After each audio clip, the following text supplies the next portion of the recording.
Number 1 कुल्ली के नगर 7, number 2 नाक हड्डी तक पानी पहुंचाना, नंबर 3 पूरे बदन पर पानी डालना, एक बार बराबर भी सूखा न जाए। वजू में कितने फराइज होते हैं? वजू में 4 फराइज होते हैं। नंबर 1 कुल्ली करना कराए, नंबर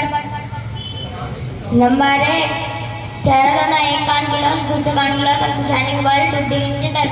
नंबर 2 कोने समेत दोनों हाथ धोना। नंबर 3 चौथाई सर का मजा करना। नंबर 4 टखनों समेत दोनों पैर धोना। भाईजान मैं भी आपसे कुछ सवाल करना चाहता हूँ। इंशाअल्लाह मैं जरूर बतलाने की कोशिश करूंगा।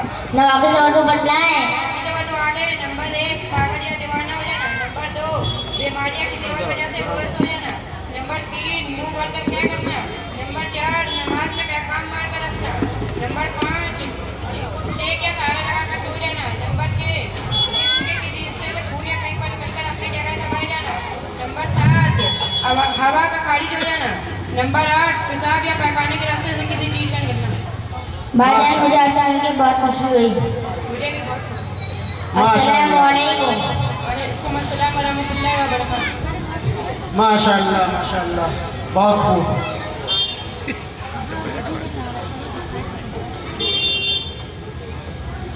अब इसके बाद में शाइजा आए और कुरान मजीद की तिलावत पेश करें। शाइजा।